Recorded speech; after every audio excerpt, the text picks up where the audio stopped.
Slowly, international sports are coming back. Hi there, thanks for joining us for Plain English lesson number 266. I'm Jeff. JR is the producer, and you can find the full lesson at plainenglish.com/266. Free members can access a transcript of the lesson, links to other English language articles about the main topic, and an explanation of one additional word or phrase from the lesson. We're calling that Learn the Lingo, and it's part of the full lesson at plainenglish.com/266. and it's included in the free membership.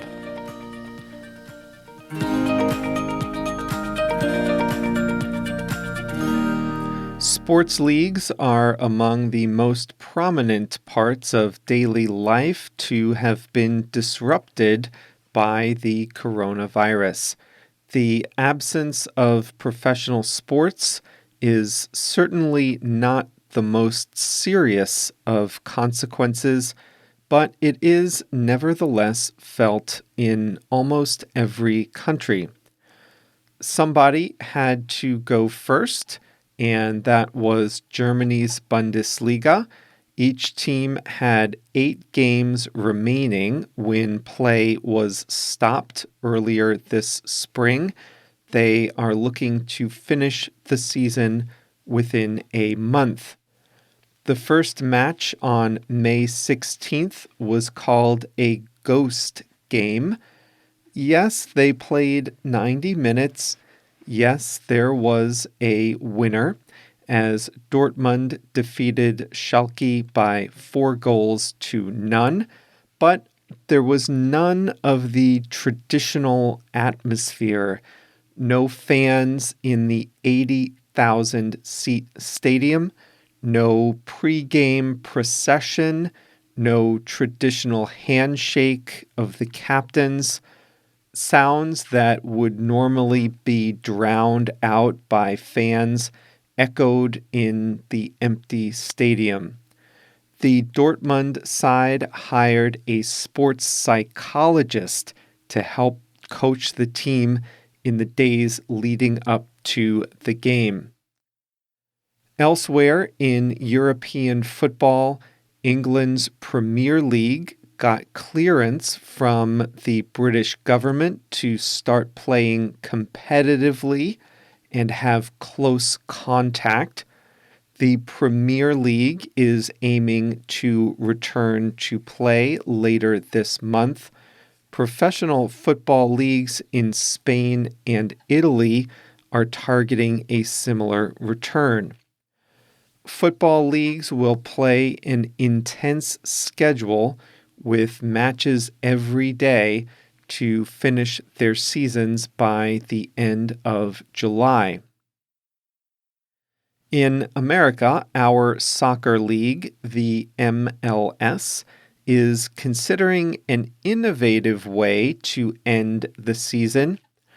Rather than try to complete a regular season schedule, the MLS is considering hosting a tournament with all games played in Orlando without fans.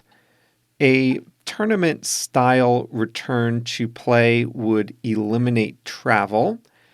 It would also be easier logistically to implement all the safety measures if all the league's games were in a similar location, in a single location rather. One player who saw the plans for the tournament said that playing the whole rest of the season in one place would be like being in a luxurious prison. The NBA, professional basketball in the U.S., is also considering the same approach. basketball and hockey were well into their schedules when play was stopped. They both plan to go straight to a postseason tournament. As I'm recording this, basketball decided to play all its games in a single complex in Florida, so players can be isolated. Hockey is still working on a plan. Another sport to open was NASCAR, car racing in the U.S. Their first post-COVID race was on May 17th in South Carolina. There were no fans at the track.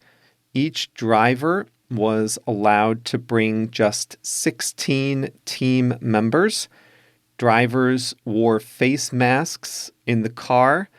They had to pass health screenings, and they self-isolated before the race. The race was televised on Fox, but most of the production was done remotely. They had just a single pit reporter. In car racing, the pit is where the drivers stop for fuel, new tires, repairs, and such. Formula One is working with health officials in Austria to make its return at the beginning of July. PGA Golf is starting up right about now. Golfers from other countries coming to the U.S. for tournaments will have to quarantine for 14 days, but they and other elite athletes have been given permission to enter the country and compete. Golfers who travel to tournaments would be required to take saliva tests for the coronavirus before traveling. The LPGA women's golf will begin in July. Japanese baseball was set to start, but the Yomiuri Giants revealed that 2 players tested positive for the coronavirus, and they called off a scheduled game. One of the players was Hayato Sakamoto, last year's most valuable player in the Nippon Baseball League. Baseball is America's most popular summer sport. Players and team owners are negotiating on what an abbreviated season might look like. The players have a union, so any changes to the season have to be approved by the union. Baseball still has time to play about half its season if it starts in July, as they're planning. The big question is where to play. Most teams play 5 or 6 days a week, so it's a harder sport logistically to restart. One option is to rework the schedule so only teams from the same region play each other. Another option is to play all games in just 1 or 2 regions. There are parts of the U.S. with a lot of training fields that could be used for games without spectators. Those regions are Florida and Arizona. The problem with those 2 locations is that they're extremely hot in the summer, and the training fields don't have roofs. Baseball is rethinking its rules on the field too. One long baseball tradition has already been banned in Korean baseball and is unlikely to be allowed here after play resumes. That tradition would be players spitting on the field.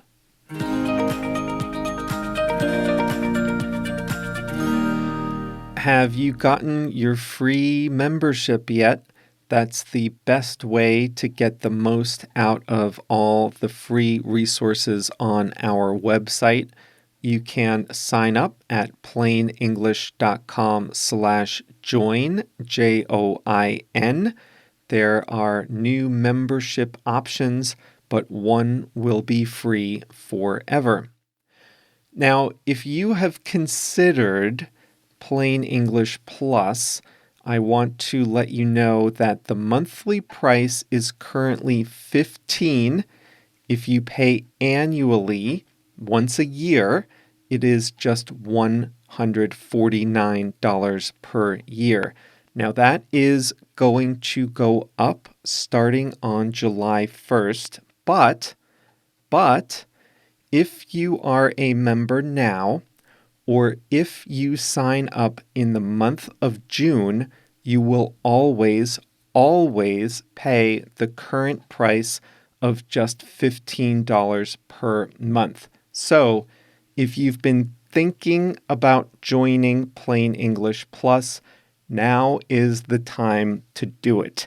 Because if you join between now and the end of this month, June 2020, then you will lock in the original pricing of $15 per month for the life of your membership. Your price will never, ever go up if you are a member. So really think about that. We've added a ton of great new features, including live video calls, our online forums, and exercises like recording your own voice and quizzes. It's a good value at $19 per month, but it's an even better value at $15 per month. So check that all out at plainenglish.com/plus, PLUS. You'll see all the details there. So remember to get your lower price by visiting plainenglish.com/plus, PLUS today.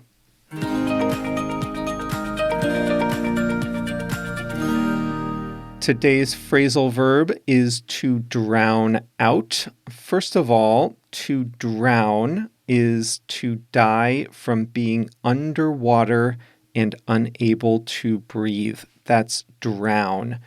But drown out is something different. Drown out means that the sound something makes is covered up or obscured by a louder sound. When I wrote this lesson, I had my windows open and I could hear the sound of birds chirping outside, a nice, wonderful sound after many long months of having my windows closed. But soon after, the sound of a lawnmower drowned out the sound of the bird chirping. Yes, the birds were still chirping and making their delightful sound, but I couldn't hear all that because all I could hear was the sound of the lawnmower. The lawnmower drowned out the sound of the birds. The lawnmower was so loud that I couldn't hear the birds. And so it is in many professional sports. Not all of them. The spectators are nice and quiet in golf and tennis, but in football, the fans are noisy. They yell, they cheer. They use vuvuzelas in some countries, noisemakers.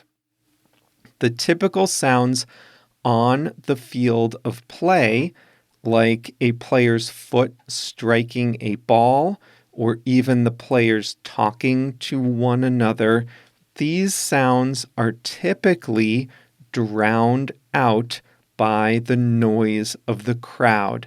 That means most people in the stadium can't hear a player's foot actually kick a ball. The crowd noise drowns it out. Sometimes this is a strategy. I don't know how it is in soccer, but in American football, the home crowd sometimes purposely cheers to distract the visiting team. There are times in American football when the visiting team needs to communicate verbally with each other. They talk to each other on the field in code. The fans at the stadium know this, so they purposely start screaming as loud as they can to drown out the players on the visiting team who are trying to talk to each other. If you go to a popular bar or club, the music might drown out all conversation. The music might be so loud that you can't hear other people talk. That could be good if you went there for the music. It could be bad if you went there for the conversation. The opposite could happen too. You might go to a restaurant with some music playing in the background, but as the restaurant gets busier and busier, the noise of the patrons drowns out the relatively softer music playing in the background. You might purposely put music on to drown out an unpleasant sound. Perhaps your roommate inconsiderately leaves his alarm ringing in the morning while he's off doing something else. You might turn on some music to drown out the sound of the alarm coming from your roommate's bedroom. When you go for a long run, you might put music on to drown out the rest of the world, to drown out the world around you. Why would you do that? You would do that if you didn't want to hear anything else from the outside world temporarily while you concentrated on your run.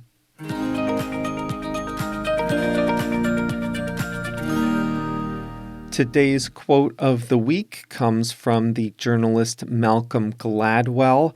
It's from the book called Outliers, which I recommend. Here's the quote: "Practice isn't the thing you do once you're good. It's the thing you do that makes you good." Keep that in mind as you work on your English. I'll keep that in mind as I navigate this new website I somehow managed to create. That's all for today's Plain English lesson. Remember to check out our brand new website, plainenglish.com. New look, new feel, new organization. And if you're considering joining Plain English Plus, this is the time to do it. Prices are going up on July 1st, but only for members who sign up after July 1st. If you join this month, your price will always be only $15. You can get more information and sign up at plainenglish.com/plus, plainenglish.com/plus.